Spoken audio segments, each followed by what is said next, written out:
That's what I'm thinking.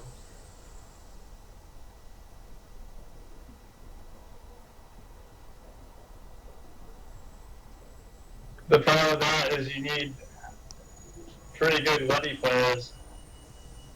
Well, I was thinking you and someone else.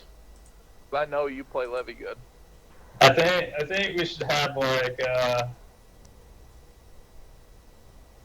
so I'm okay at levy, but Danger and CRAKSHOTT are really good at levy too. Yeah. And then assuming they're gonna go levy, I think fuck, just looking at this, let's see. I think we should have an overlord. Instead of the other levy, so one levy and an overlord. Yeah, or even two overlords. So drop the frigate. No, I think we should certainly keep the frigate. We need to be able to kite them. So levy, overlord.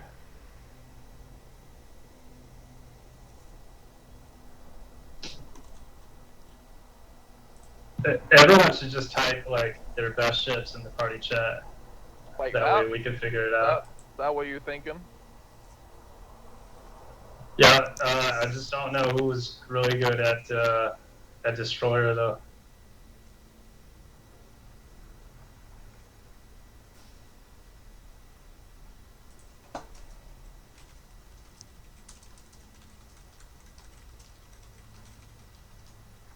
I think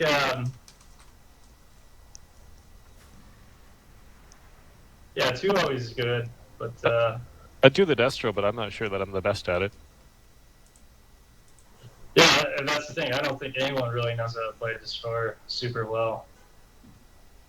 We could trade the Destroyer out for a Colossus, and I can play the Colossus. That could work. I can go ARB. Then I can go ARB super heal. I think our best chances at killing these guys will be with like a boosted torpedo and with side blast play, boosted torp, things like that.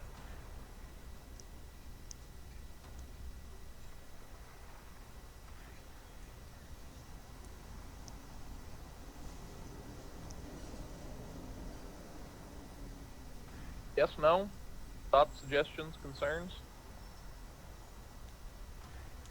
I think I would feel more comfortable if we had another support.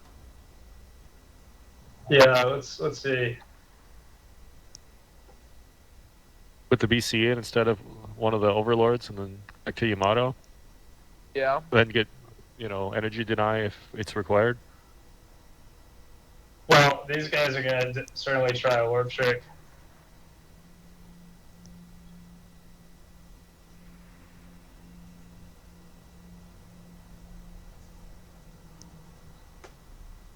Yeah, we could replace. I really think that the BC instead of the Raven gives us a good kind of an in-between. Still get some denial, you still get scan. Miss out on PDD and blackout. So who here can play levy really well? Not me. I think you would be the go-to for levy in this one, Jeff. Yeah, it's just I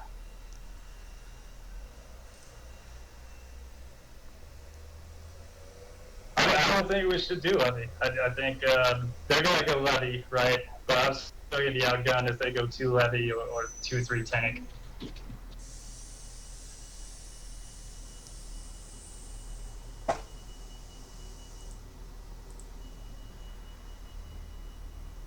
How about that? User joined your channel. That's yeah, that's fairly workable. Okay. So pick your ships. Well, actually, I mean, we might as well just do two overlords, right? Instead of the Since Raven. we're gonna do an Arb and a Raven, right? I don't know. Fuck it. whatever. Let's BCA keep can be the Raven. Overlord. Okay.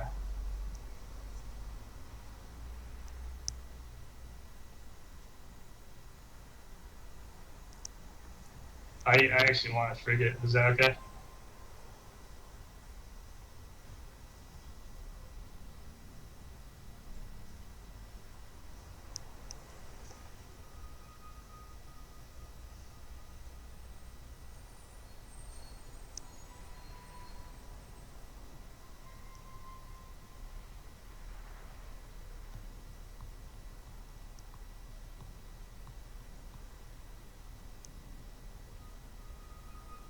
You can have Frig if you want it.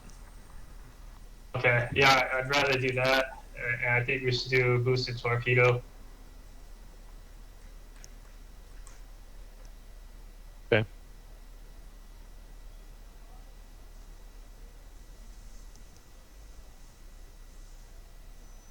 Put an open storm. Maybe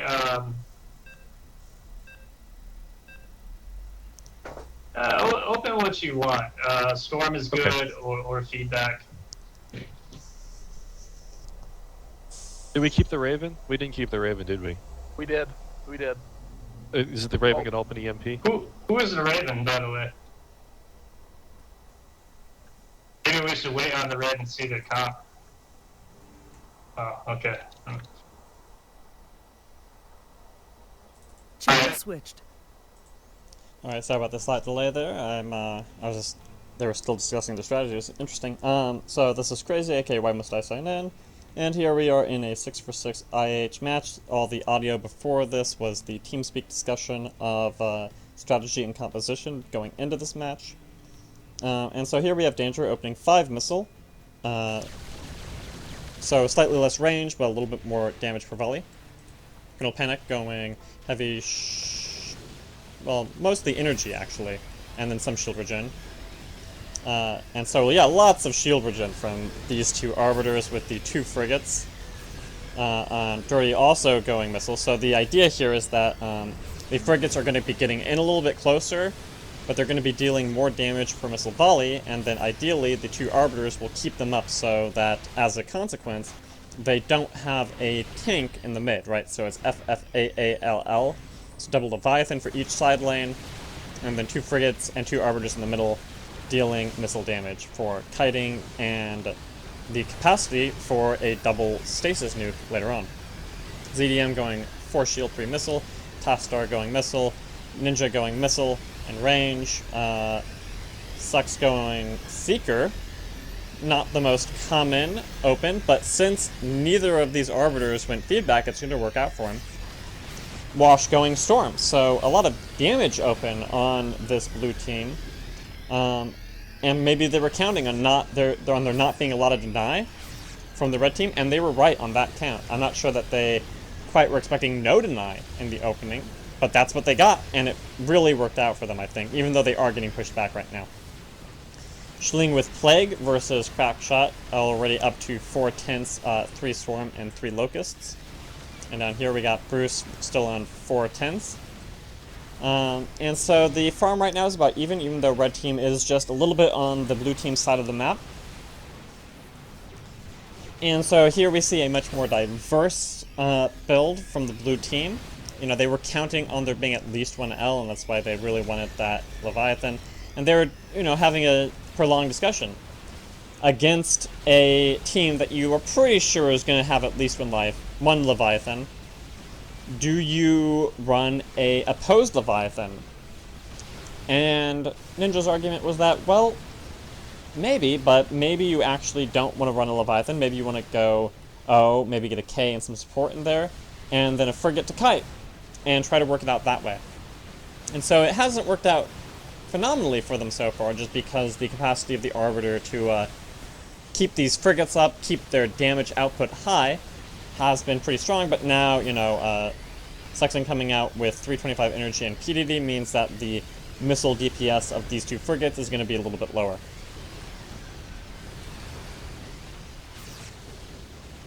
And so blue team is probably going to push back pretty far here.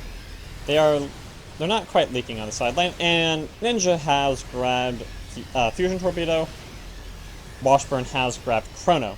So there is the possibility right here for already at the 5-minute mark, a Chrono boosted fusion torpedo. Just a little bit of a bounce there. Suxen keeping the PDDs in. Now, where do you drop that Chrono boosted fusion? You know, Dirty is looking a little bit tempting, but with these two Arbiters right here, you're really putting a lot of pressure on your Colossus to be able to stick in there to keep the damage up, right? Because even though it looks like he only has 7,000 life, the ability of these two Arbiters to sustain is quite high, and so actually it looks like this BC and this frigate have now overextended a little bit, and the sustained damage of the red team's composition means that since they didn't get that Chrono boosted fusion torpedo off at the right time against the right ship, that they had a really hard time. And so this is what a really extreme difference in opening composition can result in, yeah? The thing is that the blue team knew that LL was going to be a high likelihood from the red team. What they were not anticipating was this FFAA in the mid. You know, FFAA can be really rough against an enemy arbiter as you get into the late game, but if you're counting on a lot of early to mid-game aggression, it can work out really well. I mean, suxenrop, aka Pronexus, I think, did have PDD, but, you know, at this stage of the game, he doesn't have the energy to maintain infinite PDD, and as a consequence, he was not actually able to keep the rest of his team up as they were pushed back from that failed push-out. And that's really the appeal of the LL, is that, I'm sorry, in usual timing, the aggressive team that gets that initial contain wants to back out at the 4.5-minute mark. But because the blue team went for Chrono Fusion, and because the red team had this heavy sustain build, it really resulted in what you're seeing, an 8-minute game. And so, is LL going to be the dominant meta, or is LL, you know, maybe going to get a nerf? A lot of different possibilities coming up in the future here. So that was a very fast match, but that's really a highlight of what I think is actually a strength of Star Battle, is that between two different teams, a strong opening composition can actually result in a very fast game, which is something you can't really see a lot of the time. You know, what is a fast game in Star Battle is 4 minutes faster than a fast game in Heroes of the Storm or League of Legends, right? In any other MOBA, a fast game cannot be over in under like 11-12 minutes, whereas in Star Battle, you can have an actual 9-minute game. And so that's what I think is really fascinating about this particular MOBA. And so although this, you know, looked very one-sided, it was also, I think, really interesting seeing how these two compositions went up against each other. So I hope you enjoyed watching, and I hope you enjoyed my analysis, and I'll see you guys soon. I'll probably be getting in the next